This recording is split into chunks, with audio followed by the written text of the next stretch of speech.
Happy birthday to you. Happy birthday to you. So weird. Happy birthday, dear John. Happy birthday to you. Chop, chop, chop.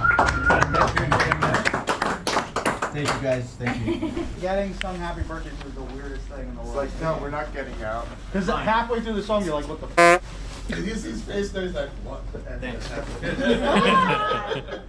I really want to start today's dealership live video and show you that brand new 2022 Bolt EUV, but this guy here has been cutting the grass for like the last 2.5, 3 hours. He's doing this whole piece of property here, and it really throws off the audio. So as soon as he's done, we'll get started.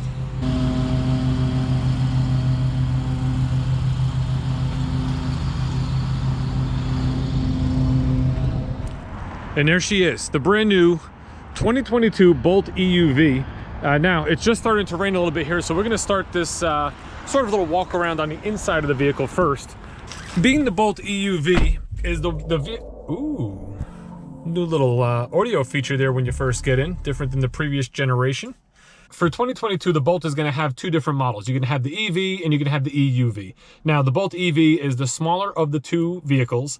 It's pretty much exactly the same size as the previous generation Bolt, but it has all the new redesigned styling cues on the exterior. It has a whole new interior, dash setup, new software on the touchscreen radio, and they also decontented that car a little bit in that there's certain features that you can get in the previous generation that you can no longer get unless you go to the Bolt EUV like the one I'm sitting in. For example, in the new Bolt 2LT, you will not be able to get a rear camera mirror. This is an option that you cannot get in the smaller version. You would have to go to the EUV to get that. You also cannot get second row heated seats anymore in the regular Bolt EV. And you also lose some of the trim on the outside, like the chrome door handles and the chrome moldings and stuff like that. So some of the features that you were able to get previously, you're not gonna be able to get unless you step up into the bigger model. In my opinion, I like the bigger one better. I think it looks better, it looks cooler, it gives you a little bit more room. You do have an available sunroof. You have available Super Cruise, which, I haven't used it yet, but you can see you got some sort of lighting sensor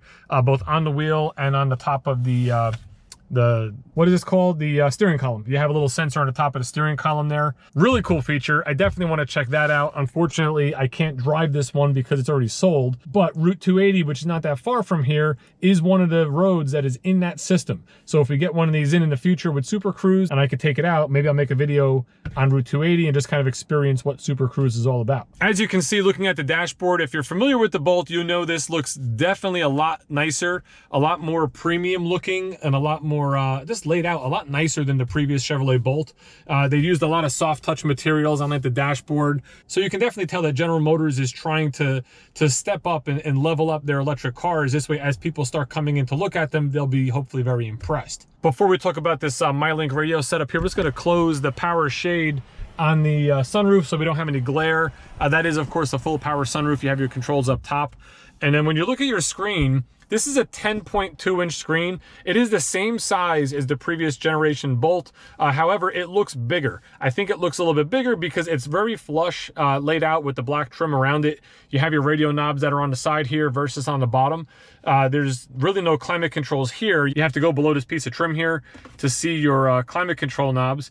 And all of this lights up when the vehicle's on. So if I power the vehicle down, you'll see it's just a black panel with a bunch of toggles, like very clean look. And then once we start it up, everything's going to illuminate. As we look at these climate buttons, you'll see you have like toggles where you can turn on your ventilated seats, you can turn on your heated seats, you can turn on your climate control, you have your temperature, your fan speed, your heated steering wheel, and just a couple extra buttons here, one of which is climate. What I did notice is that in order to actually change where the air is coming from, like whether you want to use your dash vents, your floor vents, you actually have to press the climate button here, which will bring up your climate settings on the radio, and then you could adjust here which vents you want. There's no vent buttons on this panel down here other than your front defrost. If we press our home button here, this software has been updated compared to the last Bolt, where it is now matching all the other Chevrolet vehicles. So whether you get into a Traverse, an Equinox, a Trax, a Tahoe Suburban, whatever, they're all using pretty much the same. You have Apple CarPlay and Android Auto. This one has in-dash navigation as well. Plus you can use like, your your Google Maps and Waze and all that sort of stuff on the screen. All the features on the energy screen are pretty much exactly the same. You know, again, the software was just kind of redone. It does look slightly different, but the functionality and the information given is what we're used to in previous generation Bolts. You do have your camera icon where you can bring up all your different cameras, whether it be front, back, looking down, the sides, you know, that sort of stuff. All high definition, nice and clear crystal image. And of course you have your surround vision as well. Guidelines, of course, are gonna move with your steering wheel. Center instrument cluster, same thing. Everything here is pretty much exactly the same as what we're used to as far as gauges and, you know, the meters that show you your power versus your regen on demand and all that sort of stuff. You can cycle through your driver assistance feature, your timer, your tire pressures, your average speed, and your trip odometer, which is going to show you your miles per kilowatt hour. That's pretty much what I always watch in my car. By the way, I do own a 2019 Chevrolet Bolt. My wife drives it pretty much every day. I have a bunch of Bolt videos. So at the end of this, you'll see a playlist you can click on that's going to give you all the information that I put out there from the last Bolt, the 2019, the 2020s, all that sort of stuff. And as I get more of these in, I'll continue making videos and comparisons and all that sort of stuff. So definitely, if you're not subscribed, please subscribe if you're interested in that content. Another thing General Motors changed is the location of the Regen On Demand paddle that you press and hold to use the electric motors to slow the vehicle down, and you can actually save brakes by doing that, while also taking the energy of slowing down and putting it back into the battery, which will help extend the range you get out of your car. What they did was they moved it up a little bit, so now it's visible.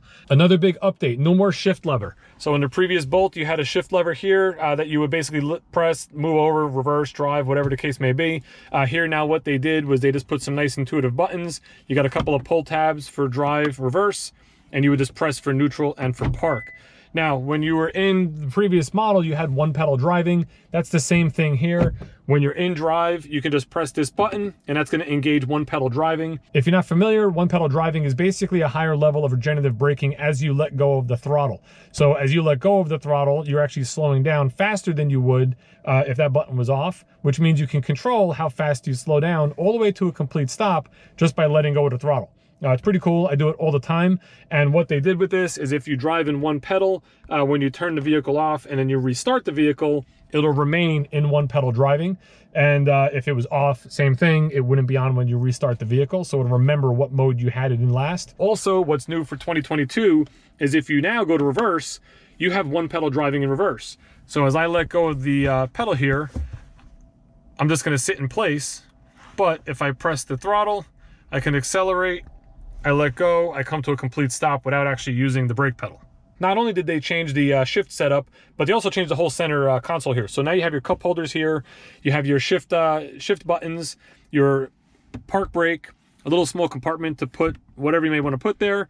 You have your buttons for sport mode, for StabiliTrak, and for lane keep assist with lane departure warning. And then you have your wireless charging pad with your USB ports and stuff like that. I like this look better. I think this is just a lot more, a lot cleaner of a look. You know, I think the whole dashboard as a whole is a lot cleaner of a look. And, I'm really excited about not only this vehicle, but what else is to come in the future with Chevrolet electric vehicles. Probably the most important thing I did not talk about yet is the fact that this seat is like 1,000 times more comfortable than the previous generation Bolt. Now, I didn't think that seat was all that bad, but that was one of the #1 complaints about that car, that the seat just wasn't supportive. It was flat. It didn't really, it just wasn't comfortable. This one, as soon as you sit in it, you will feel the difference. Plus, it now has a power seat option. So the Premier that I'm sitting in right now has your power controls on the side here. So you can obviously go, up, down, forward, back, recline, all that sort of stuff. With the previous model, that was not offered. They also have a tilting telescopic wheel, which is pretty standard these days in all Chevrolet vehicles. Just helps you get nice and comfortable, in the vehicle. And I'm gonna open this sunroof thing here. I have plenty of headroom. I'm 6'5". The vehicle feels, perfect for me sitting in the front seat. However, the back seat actually feels like it has less headroom for me than the actual smaller Bolt. Now I'm thinking it's because of the sunroof, so I'd have to wait till we get an EUV and without a sunroof to see. But I mean, as you can see, I'm literally right up on the roof here. And right now I have my hair kind of to the side and not spiked up. And if it was spiked up, I'd have to sit like this so it can not, it could fit in a sense. Legroom is fine, no issues there. You have the heated seats in the back here. You have your small cup holder and armrest for the center seat. And you also have your USB ports here for charging. So, you know, not a bad little seat in the back. It's pretty comfortable. Again, I'm pretty tall, so for me, you know, I'm above average height, so, you know, most people will fit back here with ease. Because the Bolt EUV is the longer vehicle, you know, you're picking up the space here. You're gonna have more cargo area. You still have like the false floor here where you have some deeper storage underneath, and you can fold both seats flat. This way it's one open cargo area. You know, so storage space in the vehicle is pretty nice.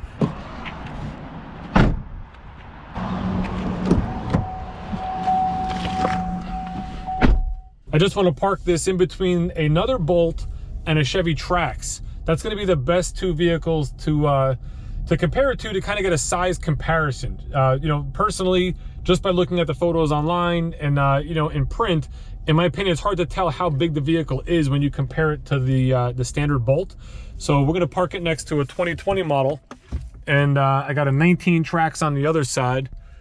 So as we step out in a second, we'll be able to compare and see how much bigger or smaller it really is. Here's the Bolt next to a Trax. Now the Trax is our smallest crossover vehicle, and you'll see the Trax is still a little bit taller. You know, width might be very similar, you know, between the two, and the length is probably pretty similar. The Trax might be slightly longer. And then when we look at this Bolt, you'll see that, again, the width is probably very similar. The height is not that much different, and the length is where you're going to notice that it's a longer vehicle, which is giving you that extra cargo space. Nose to nose, we're pretty much lined up. What are your thoughts? I think this looks fantastic. It's a cool looking vehicle. They did a lot of upgrades, you know, obviously a whole new front end. I like the way the grille is body color. So this section here will be whatever color the vehicle is. They added the black bow ties, which are on front, back, the key fob, and the steering wheel, all to match. And you have all LED lights here with sequential turn signals, which just gives it, again, another higher end look. This one being a Premier, you do have the chrome door handles, you have the chrome moldings along the bottom, you have the roof rack rails, the side rails in case you need roof rack crossbars, nice set of black wheels, just a very good looking, modern, futuristic vehicle. The last thing I want to mention is, you know, again, I feel this definitely looks cooler. I think it's going to appeal to a lot more people. When you look at the regular Bolt, you know, just the styling of it, it has that EV car look, right? You know, it's very functional, it's very versatile for what it's designed for.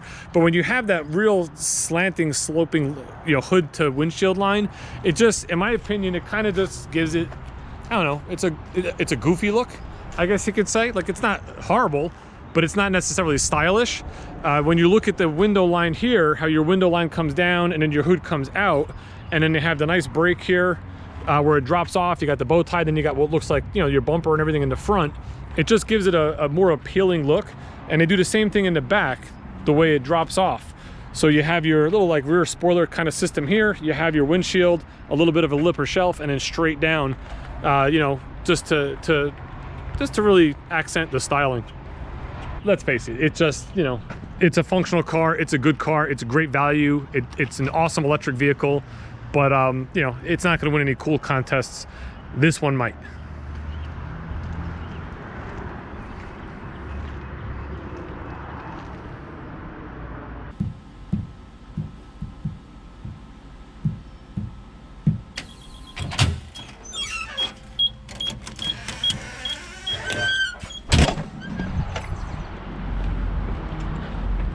Let me just give you a quick Saturday update on our inventory.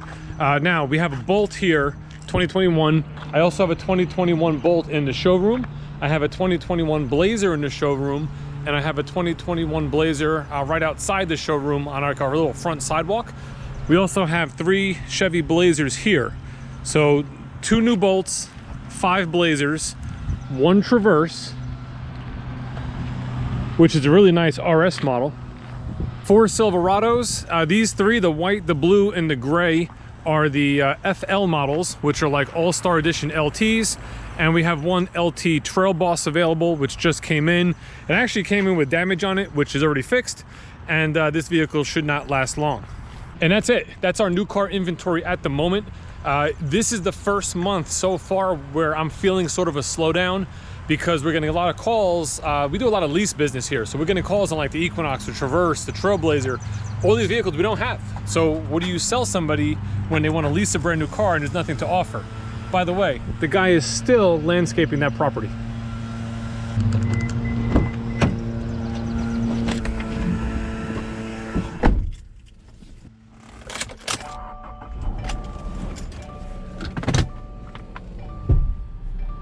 Not only am I a salesperson, but I am a self-motivated lot attendant as well. I just feel like when we have empty spots like that one there, and the ones here, we need to make sure we keep these filled. I think a car just got sold that was parked here. So I kind of take it upon myself to go around the lot and just make sure things look tidy and things are in positions where they fit well and they look good from the road and that sort of thing. It's also a very good way for a salesperson to kind of keep track of what's on the lot, get inside things, you know, understand the inventory you have. It just takes a couple minutes each day. Your lot always looks good and you're sharp to what inventory you have. So when somebody comes in and asks for something specific, you probably know right off the bat whether you have it or not, or something similar. Here's what I'm gonna do. I'm gonna take this white truck, we're gonna put it in that hole. That way that's full, that's pickup trucks. I'm gonna take this crooked CRV and we're gonna put it next to the Subaru, and that's gonna leave me 1, 2, 3 spots tight, but 3 spots that I'm gonna take those 3 Tahoes I have in the distance there, you probably can't see them, take those 3 Tahoes and put them right in here as well. As you walk around a lot like this, you'll also sometimes notice when the dealer plate was left on a vehicle. Usually when the plates are screwed on, it's sort of the telltale sign that I'm the one that put it on there. So we're gonna make sure we get this back into the office. I already made the move of all the vehicles, so the trucks are all lined up. We got our 3 Tahoes up front. I moved a couple of Traverses that were over there by the pine trees over to here. And basically I emptied out this entire section. However, we have a whole bunch of used cars that aren't ready yet to be put up front, but once those are ready, we'll fill this area in with those. And yeah, it is an incredible sight.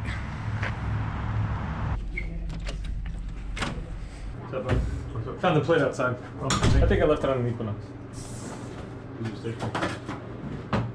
All right, ladies and gents, thanks for watching this video. If you're new to the channel, my name is Dave B. I sell Chevys, hence the channel name, Dave B Sells Chevys. It makes a lot of sense. I work at Schumacher Chevrolet of Livingston. We're in northern New Jersey. I make videos about dealership life, kind of behind the scenes. I make product videos, like sort of what you saw today with the EUV. I will be doing more comparison videos between models and stuff like that. So if you're interested in this sort of content, hit that subscribe button. If you got any value out of this video, give it a thumbs up, and I will see you in the next one.